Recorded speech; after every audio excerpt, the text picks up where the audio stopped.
itu ada teknologi khusus lebih canggih daripada teknologi Telkomsel, lebih canggih daripada apapun yang ada.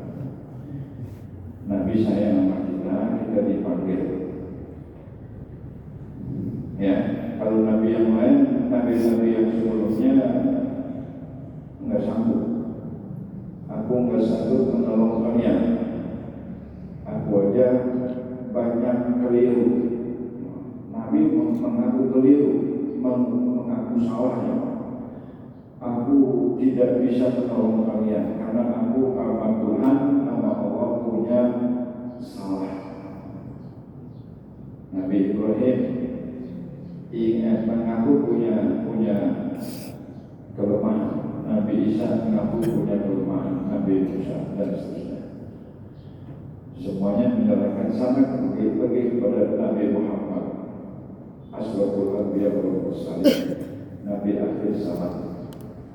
Akhirnya jemaah, alhamdulillah, nanti insyaallah kita akan menetapkan syafaat al-umma di saat kondisi dan suasana pada saat itu sangat mencekam. Datanglah Nabi kita Muhammad SAW yang mencintai umatnya dan menyampaikan pengumuman,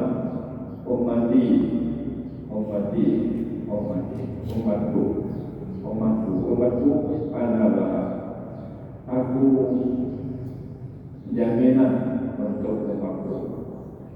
Aku jaminan, aku akan memberikan syafaat. Dan di saat itulah ya, Nabi Muhammad SAW yang paling berhak untuk menyampaikan syafaat. Nabi Muhammad yang paling mendapatkan kesempatan dari Allah Subhanahu wa Ta'ala untuk memberikan kondisi tenang kepada umat-umatnya, syafaat. Nah, oleh karena itu ya, pada hari ini ya, kita sebagai umat Nabi kita Muhammad SAW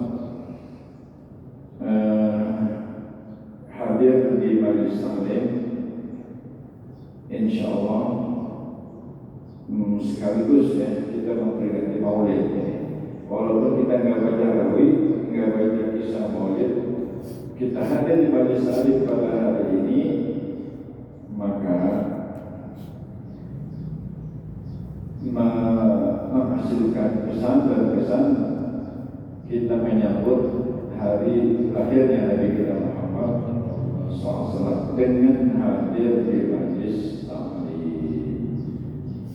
Tanggal 12 Rabiul Awal kita ada di masjid dan kita hadir dalam rangka taklim, maka itu masuk dalam insyaallah dalam kategori menyambut ya, dan mengagungkan hari kelahiran Nabi dengan kita ngajinya hadir di Majelis Taklim. Besok hari Minggu ada peringatan Maulid di Masjid Jami' Baitul Udara. Malam minggunya di Masjid Baitul Amin, dan seterusnya.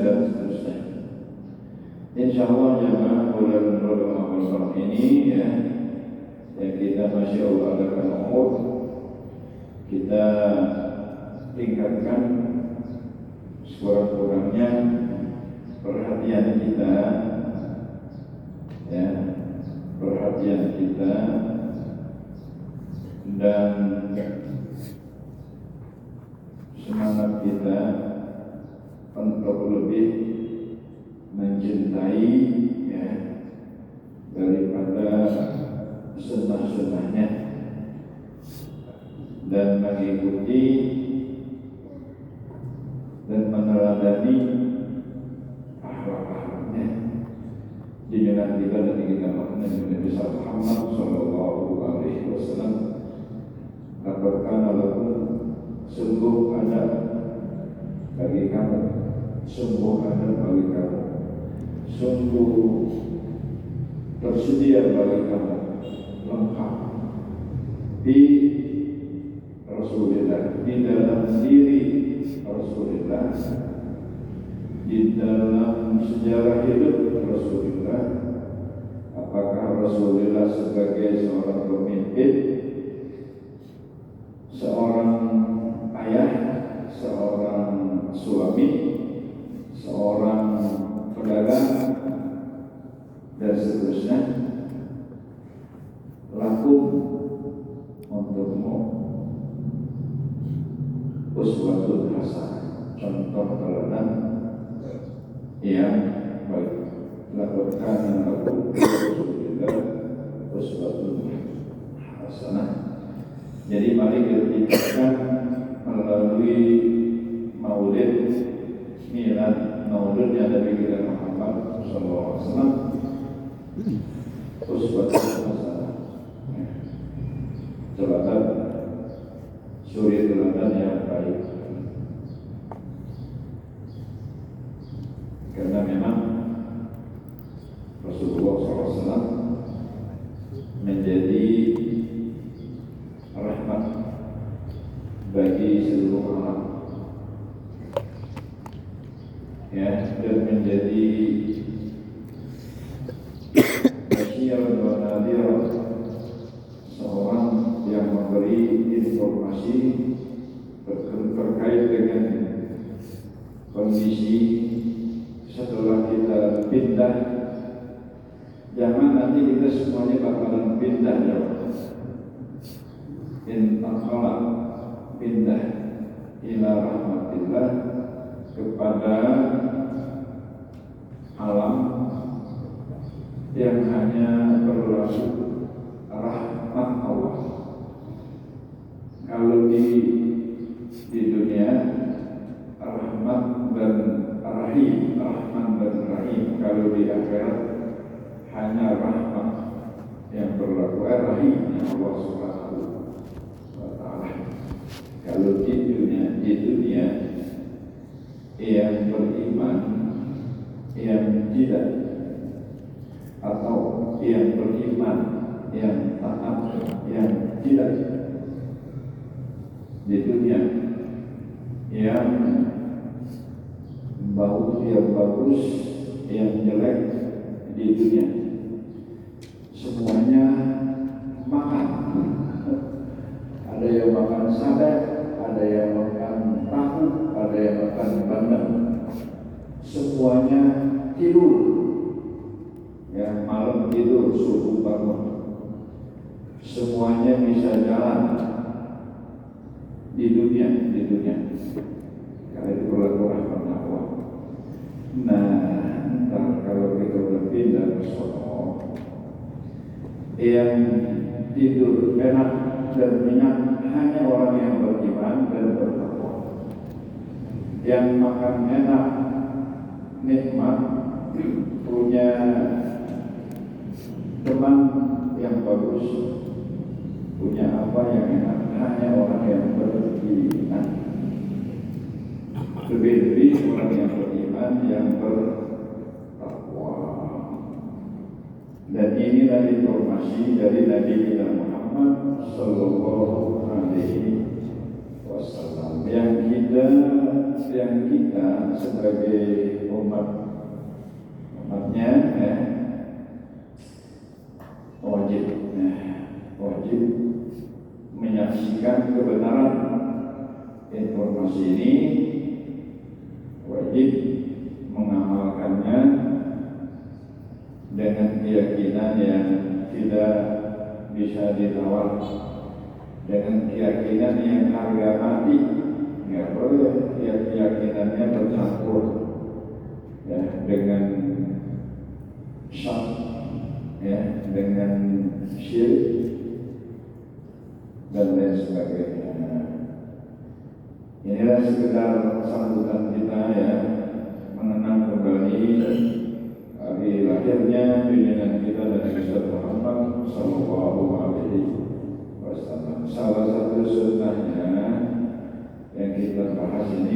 sholat itu berjamaah walaupun di rumah.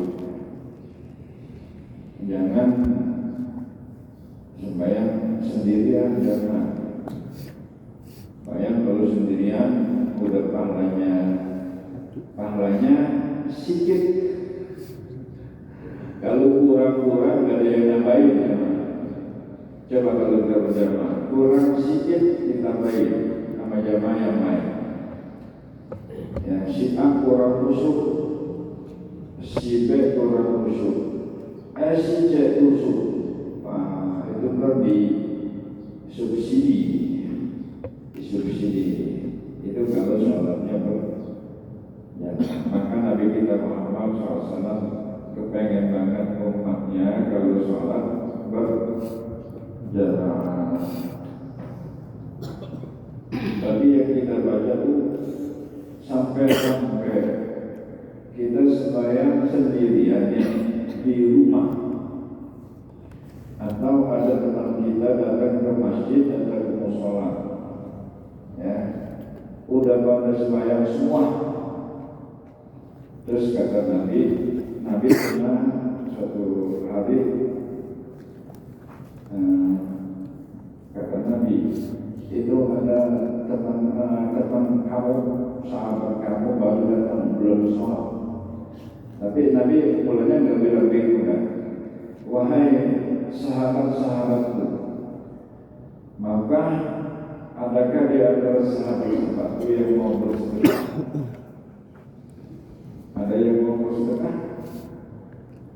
Ya, mungkin ada yang mau, cuma nggak punya duit. Nabi tanya lagi, ada yang mau bersedekah? Nah, itu teman kamu baru datang sendirian, belum sholat. Kalau kamu mau bersedekah, silakan kamu sholat lagi, temani dia.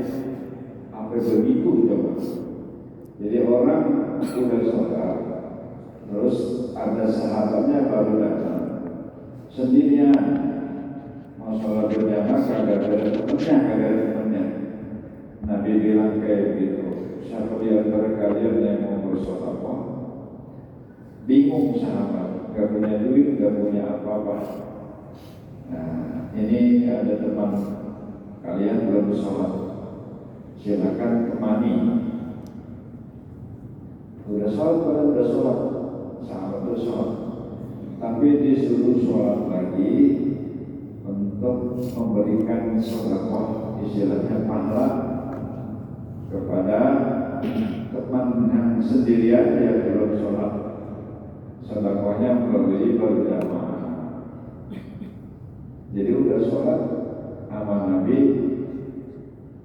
silakan sholat lagi, temani sahabat kamu untuk berjamaah. Jadi sedekah bukan dengan materi, tapi sedekah dengan pahala. Haji Muasir misalnya udah sholat nih, baru jam hari ketiduran, baru datang ke masjid, menduiking sendiri, kalau dua namanya ada jamaah. Kira-kira mau sholat lagi nggak? Sedekah apa jam hari? Nah, itu Nabi bilang sama sahabat,